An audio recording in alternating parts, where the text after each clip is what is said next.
और कुमार विक्रांत हमारे साथ और ज्यादा जानकारी के साथ जुड़ गए। कुमार, अगर कांग्रेस ये सवाल उठा रही है कि बीजेपी में लोकतंत्र नहीं है, तो कांग्रेस के खुद का जो एवरेज है अध्यक्ष का वो ही 70 साल के ऊपर है। ऐसे में तो बीजेपी ने एक बड़ा दांव खेला है कि जनरेशन को कम करते हुए 45 साल का कोई कार्यकारी अध्यक्ष चुना है। तो ऐसे में बीजेपी की ओर से तो मैसेज क्लियर है इस बारे में, क्योंकि पहले एज को लेकर कई सवाल उठते रहे हैं और अब बीजेपी ने ये मैसेज दे दिया है इस फैसले से नितिन नबीन के। देखिए, कांग्रेस पार्टी 3 सवाल बड़े उठा रही है लगातार।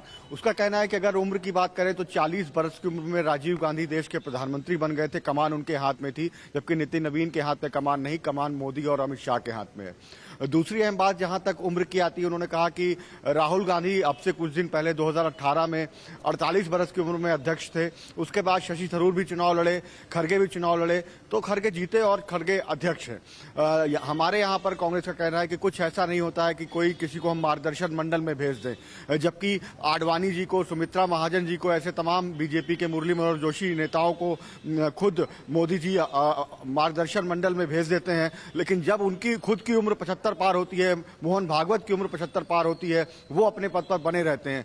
तो नवीन जयहिंद को सिर्फ एक मोहरे के तौर पर, चेहरे के तौर पर रख दिया गया है, लेकिन कमान तो अभी 75 पार के मोदी के हाथ में ही है। तो कांग्रेस लगातार काउंटर कर रही है और सबसे बड़ा काउंटर ये कर रही है कि लगातार बीजेपी परिवारवाद की बात करती थी, अब उन्होंने खुद बीजेपी की ओर से जो नए अध्यक्ष, कार्यकारी अध्यक्ष नवीन जयहिंद, वो बीजेपी के एक वरिष्ठ नेता के बेटे हैं।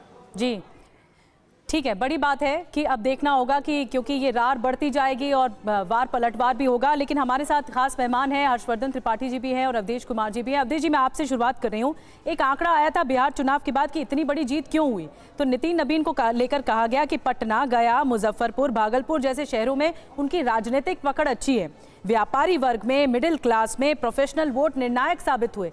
इसीलिए क्या जो उनकी पकड़ मजबूत है बिहार में, तो राज्य से हटाकर अब वही पकड़ मजबूत करने की कोशिश सेंट्रल लेवल पे हो रही है, यही चुनाव की बड़ी वजह बताई जा रही है, ऐसा आप मानते हैं? देखिए, बिहार चुनाव का परिणाम एक सामूहिक नीति, सामूहिक नेतृत्व की परिणति थी। उसमें एक एक व्यक्ति की ताकत लगी थी, नितिन नबीन भी की भी ताकत लगी है।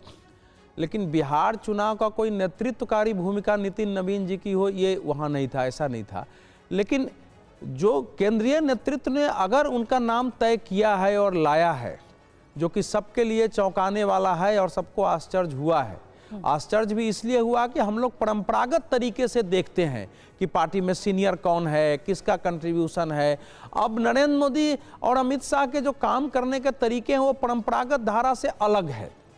तो ये भारतीय जनता पार्टी में जितनी मेरी अपनी समझ बनी है, जो मैं लंबे समय से ऑब्जर्व कर रहा हूँ, कि नरेंद्र मोदी शायद ये इस दिशा में अब आगे बढ़ रहे हैं कि आने वाले 5 साल, 7 साल, 8 साल, जब भी मैं पार्टी से रिटायर हूँ या मैं स्वयं को करूं, तब तक जो है आने वाले 20, 25, 30 साल के लिए हर स्तर पर हमारे नेता तैयार हो जाएं।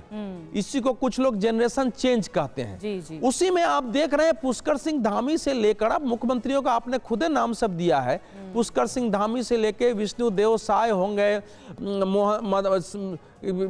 वहाँ मोहन यादव हो गए, भजन लाल शर्मा हो गए, देवेंद्र फडणवीस हो गए। तो ऐसे नाम वो लाए हैं चुन करके। अब अध्यक्ष में ये नाम आया है, तो अभी नितिन नबीन जी आए हैं और ये मुझे लगता है कि नितिन नबीन के अंदर जो विनम्रता है, सीखने की क्षमता है, जितने अपने पार्टी में प्रदेश के युवा मोर्चा के अध्यक्ष के रूप में, केंद्रीय युवा मोर्चा के महासचिव के रूप में, और ये 5 बार के विधायक के रूप में और 3 बार मंत्री रहने के रूप में, इस सब में जो अनुभव है और नेताओं के साथ जो संबंध है, वो प्रूव करेंगे अपने आप को। और इस समय एक वातावरण, आने वाले समय में अगर टीम भी बनेगी तो टीम अध्यक्ष के लगभग अनुरूप बनेगी। बड़ी बात है। जहां तक वो बता रहे हैं, देखिए कांग्रेस ने जो टिप्पणी की है, अभी इनका चुनाव नहीं हुआ है, लेकिन परिस्थिति में भारतीय जनता पार्टी के संविधान में संसदीय बोर्ड को यह अधिकार है।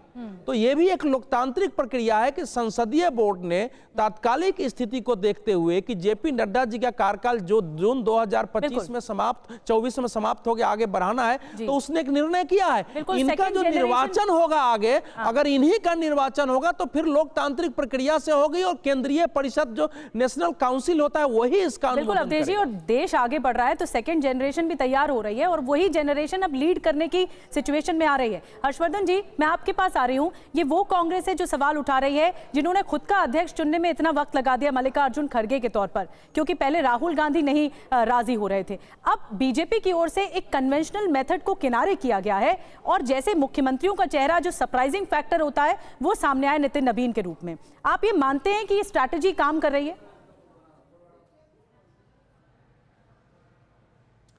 देखिए निधि, सबसे पहले तो ये कि चौंकाने वाला नाम है, तो ये तो अब चौंकाने वाला इतना होता है कि अब चौंकाने वाला शब्द भी अब जैसे कहते हैं ना, इससे सूत्र था वैसे चौंकाने वाला भी हो गया है।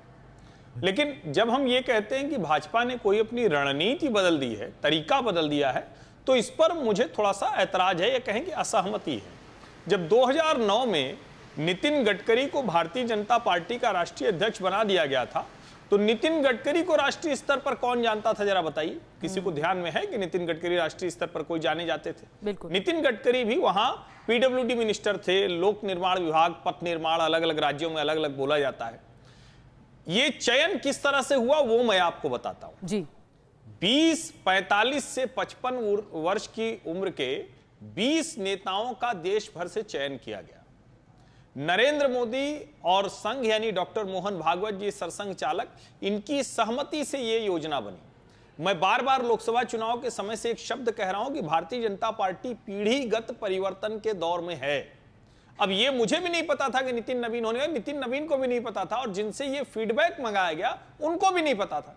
लेकिन उन 20 नेताओं के बारे में संगठन, सरकार, ट्रैक रिकॉर्ड, पिछले 10 वर्षों में क्या किया, कैसे राजनीति करते हैं, सामाजिक समीकरण क्या है, उनके साथ काम करने वाले लोग कैसे देखते हैं, उन 20 लोगों में से 5 लोगों का नाम छांटकर अंतिम सूची में आया और नितिन नवीन का नाम बिहार कायस्थ समाज, जो कास्ट न्यूट्रल, जिसकी बात संघ करता है, जिसकी बात भारतीय जनता पार्टी करती है, उसके पैमाने पर सबसे बेहतर पाया गया। तो आप ये समझ सकते हैं कि भारतीय जनता पार्टी के काम करने का तरीका वो वही है जो पहले था। पहले चूंकि पार्टी से निकले हुए नेता जब एक समय में वो बड़े हो गए तो अब उनको लगा कि हमारी उम्र हो गई तो हम ही चलाएंगे। नरेंद्र मोदी नेता के तौर पर निर्विवाद तौर पर वो वहां खड़े हैं जहां अध्यक्ष का चयन देरी से भी हुआ तो कोई दिक्कत नहीं, लेकिन देरी बहुत हुई। चूंकि इसीलिए देरी हुई, कई बार ये भी लोग कयास लगा रहे थे ना कि अच्छा चलो यूपी में कौन बनेगा, और यूपी के चयन को भी इसी तरह से किया गया। लेकिन यूपी का चयन वो भविष्य को देखते हुए नहीं है, वो सिर्फ और सिर्फ रणनीतिक चयन है। मैं इसको कह रहा हूं, इसको ध्यान से सुनिए। पंकज चौधरी का चयन रणनीतिक है कुछ समय के लिए, नितिन नवीन का चयन फ्यूचर को देखते हुए, भारतीय जनता पार्टी के भविष्य को देखते हुए। बिल्कुल, बड़ी बात आपने कह दी हर्षवर्धन जी कि पंकज चौधरी का नाम क्योंकि जो आगे अभी प्रेजेंट देखते हुए, वर्तमान देखते हुए तय किया गया, लेकिन नितिन नवीन का नाम फ्यूचर, भविष्य देखते हुए कहा गया। और फ्यूचर तभी तय होता है, फैसले तभी होते हैं जब पास्ट के परफॉर्मेंस देखे जाते हैं।